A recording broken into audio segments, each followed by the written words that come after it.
මෙම දුම්වැටි දිවයිනේ විවිධ ප්‍රදේශයන්හි පාසල් දරුවන් අතර මේ වන විටත් පැතිර ගොස් ඇති බව සුරාපතු දෙපාර්තමේන්තුව සිදු කළ පරීක්ෂණයකින් අනාවරණය වී තිබෙනවා.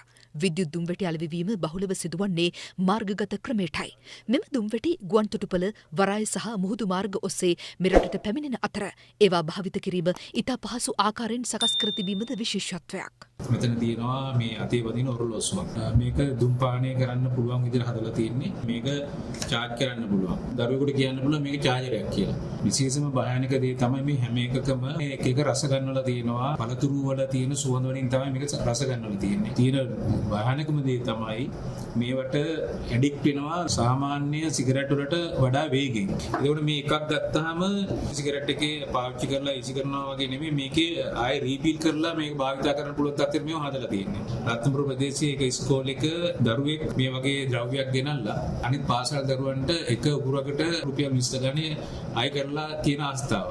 ඉතින් මේකට එබ්බැහි වුණාට පස්සේ මේකෙන් බේර ගන්න සෑහෙන අමාරු වෙන තත්ත්වයකට තමයි තියෙන්නේ. සමහර අය හිතනවා මේක අපේ ලංකාවේ නීති නෑ කියලා. නමුත් අපිට තියෙන නීති ප්‍රමාණවත් මේ සියල්ලම අපි අත්අඩංගුවට ගන්නවා.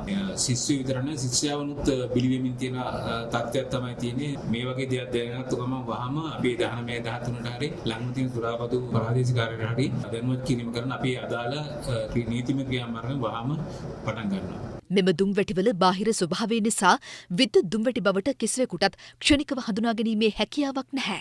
සුරාබදු දෙපාර්තමේන්තුවේ 19/13 ක්ෂණික ඇමතුම් අංකය ඇමතීමෙන් ඒ පිළිබඳව දැනුවත් විය හැකියි. මේක ඔන්ලයින් ඕඩර් කරලා ගෙදරට ආවේ පුතා කැම්පස් ගිහිපු වෙලාවක මමමයි මේකට මුදල් දීලා ගත්තේ. මේ මං ඇහුවාම කිව්වා මේක සෙන්ට් එකක් කියලා. බැලුවාම ස්ට්‍රෝබෙරි වගේ සුවඳක් ආවා. පොඩ්ඩක් මට දැනගන්න පුළුවන් වේද ඒකත් ඊ-සිගරට් සම්බන්ධ දෙයක්ද කියලා. මේ පුතාගේ කම්පියුටර් ටේබල් උඩ මේ ෆොටෝස් මං ඒව ටික තියෙනවා. මට පොඩ්ඩක් දැනගන්න පුළුවන්ද මේකත් අර ඊ-සිගරට් සම්බන්ධයෙන් තියෙන දෙයක්ද කියලා. මේ තියෙන්නේ අනිවාර්යයෙන්ම ඊ-සිගරට් කියන වේප් එක චාර්ජ් කරන චාර්ජින් පොයින්ට් එකක්. තවදුරටත් කාමරේ හොයලා බලන්නම් මේ සමහර විට තියෙන්න පුළුවන් ඒ ඊ-සිගරට් මැෂින් එකක් තියෙන්න පුළුවන්. විශේෂයෙන් පාසල් දරුවන් සහ තරුණ ප්‍රජාවගේ මානසිකත්වයේ විකෘති කරන ජීවිතවලට භයානක තර්ජනයක් වී ඇති මෙම විද්‍යුත් දුම්වැටි මාරයා ඇමරිකාව තුළ මේ වන විටත් තහනම් කර තිබෙනවා.